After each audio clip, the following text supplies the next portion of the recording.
So today I want to make a video about the new rating system, rating method that has been implemented through the 180 Days of Change program. And I'm hearing rave reviews. I'm getting really good feedback from drivers, and they are sharing with me their initial experience. And this is what I've heard so far, this is what I've personally experienced so far, is that you can't get these, or you get fewer of these type of passengers that take cheap shots at you. They'll just be like, well, F this guy, I'm giving him a 1 rating, right? And you've successfully built up 4.8, 4.9, and suddenly you just get one arsehole, excuse my French there, that can screw it up for you, right? And we love those guys, don't we? Guys or girls. Let's say you have this obnoxious drunkard and, you know, they're just throwing their little tantrum and you're driving and you know, you can feel it. There's a shitty rating coming your way. You know exactly what I'm talking about, right? But this new program cuts a lot of that BS out, okay? And sometimes I use a lot of vulgar language, but I tend to explain things better that way by using crazy words sometimes, right? So what I like about this is that riders will no longer see their updated rating until after they've rated you. So you, the driver, my audience, and I'm here for the drivers. I'm not here for the passengers, ladies and gentlemen. I'm here for the drivers, and I'm here to make more money. I'm here to better the improvement and the relationships of us drivers with Uber. And you have a voice, you have a direct line through me to Uber because I get their attention and I talk about real issues that we face every day. So not to go off track, but so you, the driver, can feel confident providing honest feedback, right? So they can't just take those cheap shots at you. They don't see their rating initially. They have to rate you first, okay, and then they will get the updated rating, which is good. Now the other screenshot that I'd like to share with you, which I think is fantastic and says a lot.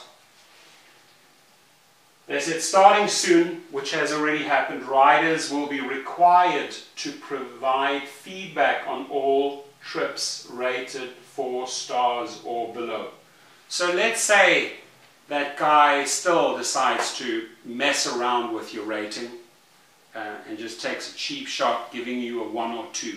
At this moment, he or she has to back up that rating.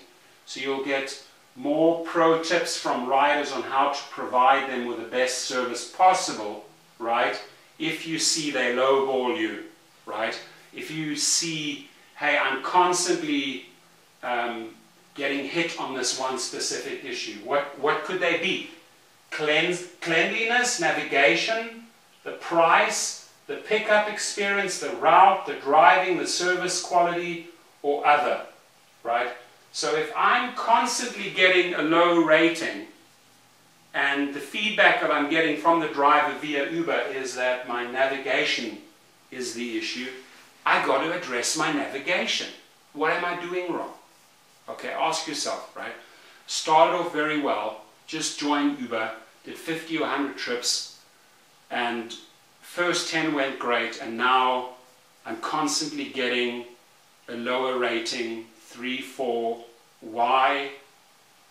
The complaint again and again and again is navigation. I got to wake up and look at that. That means I am doing something wrong, right?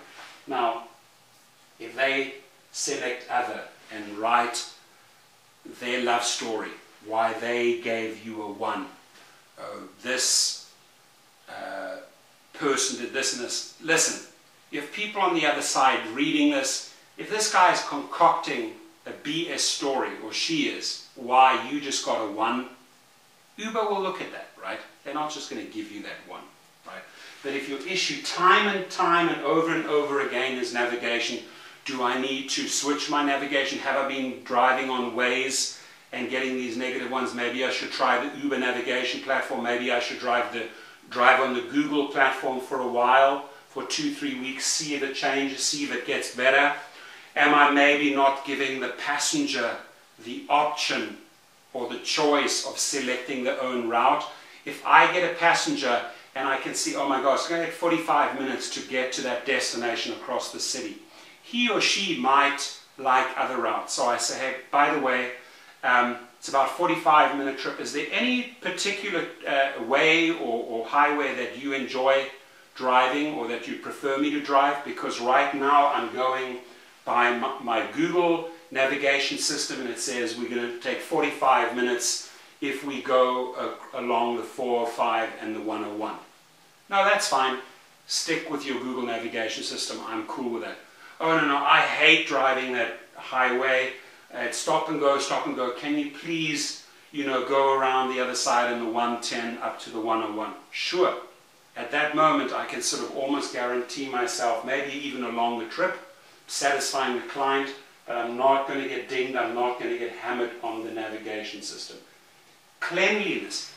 If that is my complaint over and over again, if a rider or a passenger is hitting you for your car not being clean on the inside, or they're elaborating, his seats were messy, or his seats are full of holes, his windows are dirty, I couldn't even see the blue sky, right? Listen to that. Right? You can make changes, you can improve your rating right now by paying close attention to their complaint, cleanliness or cleanliness. So maybe your car does need a good clean, maybe you need to pay more attention to your windows, to your exterior, maybe there's too much bird shit all over your car, clean it, right? This is what gets you high ratings, folks. This is what keeps you in the job. For those people that are kicked off the platform because again and again they're getting 4.5 ratings, low ratings, and they're not paying attention to this, you're out. And you might get one chance back in. But why screw up this opportunity? You know the amount of people over the years that I've listened to on the phone and found out, oh, you know what? Maybe it is your navigation. You being honest with me, is your car super clean on the inside and outside? Be honest. Could it need some cleaning? Yeah, it could. Okay, work on those mistakes. Get your ratings up so you don't get booted off. I will tell you, all day long, I promote high ratings mean high tips. High ratings mean high tips. I've done the statistics with all my drivers. My drivers are all 4.8 or 4.85 and higher, right? And I will compare their tips, my tips, to any other driver with a 4.6 or 4.7 rating. If I just compare my tips based on, on the ratings week after week, higher ratings mean higher tips. Okay. Now, how this all works, if a rider selects a rating below 5 stars, they will be required to select a reason now. Here are the reasons I gave you again. Cleanliness, navigation, price, pickup route, driving, service quality, or other. Once submitted, this feedback will appear in the rider feedback section of your rating tab within the app. You can then check it out. Available to all US and Canada trips by December 2017. Not available for Uber Eats, obviously. So hopefully we've learned something out of this or out of the video. Hopefully I've contributed some food for thought, right? And again, super happy about these 180 days implementations. Seem way more good than bad. So it's getting better and better. Just the sheer fact that they started right off with tips, right? That got me excited. The first bit of news that they shared on the 180-day change program was the ability to now get tips. Lyft had it, and we hammered, we complained, we brought it up again and again. Uber followed suit and finally woke up, smelled the coffee, and implemented the tipping platform. This was a huge headache for many drivers, this random up and down craziness in ratings, right? Well, the feedback that I got going back to the beginning of my video is that this is good, it's working, right? So hopefully you see the improvements, hopefully you have the ability now to bump up your ratings and also bump up your tips, right? Because good service should be followed up with a tip. Drive safe.